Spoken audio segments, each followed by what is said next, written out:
Buongiorno, io sono Giada Tasinato e questo è il nuovo numero della serie di articoli appassionanti firmati Passione Antiqua, il negozio di antiquariato della mia famiglia situato ad Abano Terme. L'approfondimento di questo mese riguarda l'Art Déco. Parleremo sia in generale di questo movimento artistico estremamente affascinante, ma soprattutto ci focalizzeremo sui gioielli Art Déco.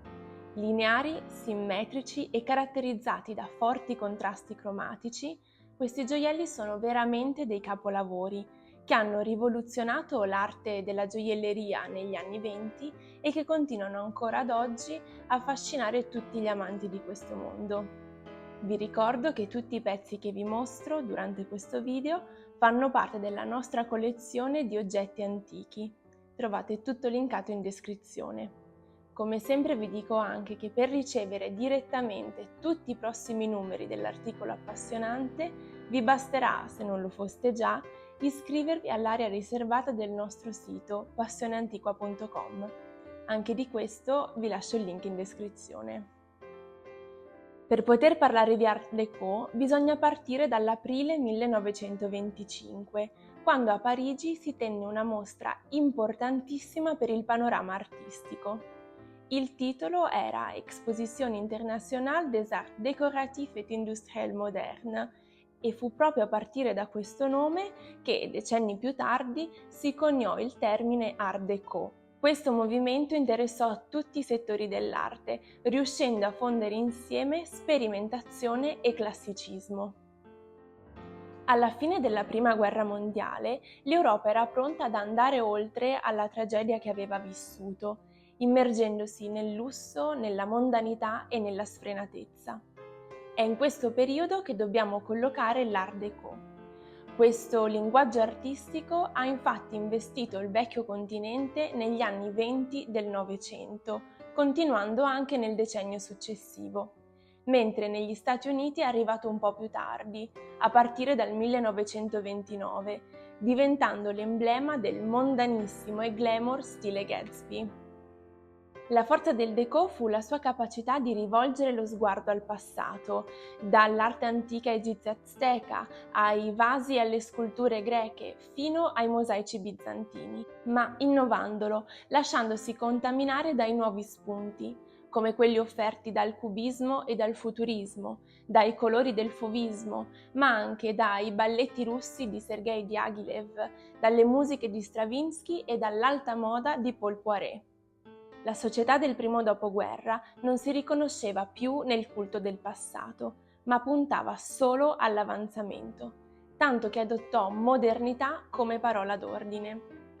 In questo periodo nelle città cominciano a svettare i primi grattacieli, la produzione ormai industrializzata raggiunge le masse e la tecnologia arriva a livelli mai visti prima. Ecco che nasce uno stile fatto di linee semplificate, di forme geometriche e stilizzate e di colori vivaci. Il Déco, con il suo linguaggio elegante e sintetico, vuole esprimere proprio la sua visione di modernità. Protagoniste assolute degli anni '20 furono le donne, che avendo brillantemente sostituito gli uomini nei campi, nelle fabbriche e negli uffici durante la guerra, non erano più disposte a rinunciare alla libertà acquisita.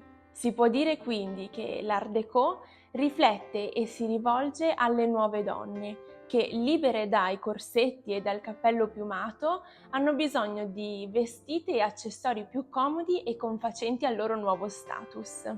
La Garçonne, così come la protagonista del romanzo così intitolato di Marguerite, ha i capelli corti e indossa abiti che mettono in risalto le gambe snelle, si trucca e si profuma. Dopo il lavoro, le donne moderne vogliono divertirsi per le strade della città e al pari degli uomini si concedono qualche drink e sigaretta. Hanno quindi bisogno di nuovi accessori. Portasigarette, portarossetti e portaciprie diventano presto il nuovo must-have dell'eleganza femminile. I creatori di gioielli esaltano questa nuova immagine di donna con delle vere e proprie opere d'arte, dalle linee pulite e geometriche, caratterizzate da grande simmetria e da contrapposizione di colori decisi. I colli affusolati, lasciati scoperti dai tagli a caschetto, vengono messi in risalto da orecchini lunghi e pendenti fino alle spalle. Bracciali ed orologi da polso adornano le braccia nude e lunghi fili di perle o lunghe collane con grandi pendagli si abbinano perfettamente agli abiti da sera. Le spille sono sicuramente fra i gioielli più amati e si utilizzano non solo appuntate sui vestiti, ma soprattutto come ornamento di tutti gli accessori, dal cappello alla cintola e perfino sulle scarpe.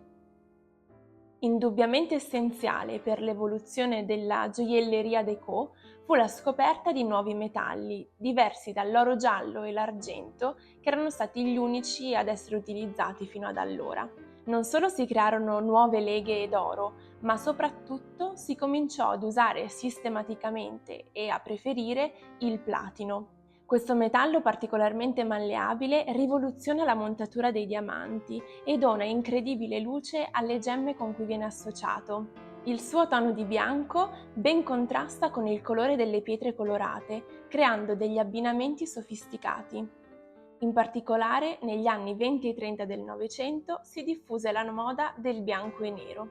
Così si crearono gioielli accostando diamanti e onice su una montatura in platino. Anche l'arte di tagliare le pietre raggiunge un momento di massima abilità. Vengono create forme che valorizzano la meraviglia intrinseca di ogni pietra preziosa. Come abbiamo detto sull'approfondimento dei diamanti, nel 1919 Marcel Tolkowski crea il primo taglio a brillante moderno, quello che meglio esalta la lucentezza e la brillantezza dei diamanti. Fondamentale nel periodo déco fu anche il taglio a baguette, che con la sua forma di rettangolo allungato permette di arrivare alla massima stilizzazione e simmetria delle forme. Amatissimo per le gemme colorate fu il taglio cabochon, la cui superficie convessa permette di focalizzarsi al meglio sul cromatismo. Grazie alla creatività di disegnatori quali Pierre et Louis Cartier, Claude et Julien Arpel e Alfred Van Cleef e alla manualità dei maestri orafi, negli anni 20 e 30 del Novecento si realizzarono dei gioielli rivoluzionari, nati proprio per essere ammirati, che rispondevano perfettamente agli stimoli culturali di quel periodo. Per questo la gioielleria era all'epoca una delle arti più apprezzate, stimate e richieste, che ricopriva il ruolo da protagonista non solo nella vita della donna di tutti i giorni, ma anche alle mostre e alle esposizioni internazionali, prima fra tutte quella di Parigi del 1925, l'exposition dalla quale abbiamo cominciato il nostro racconto, che fu la vera apoteosi dei magnifici gioielli Art Déco. Siamo giunti al termine di questo approfondimento dedicato all'Art Déco. Come sempre vi ringrazio per avermi ascoltata e spero di avervi tenuto compagnia. Iscrivetevi alla nostra area riservata se volete ricevere direttamente tutti i prossimi numeri dell'articolo appassionante e seguiteci su Instagram e Facebook per ricevere aggiornamenti quasi quotidiani. Ciao appassionari!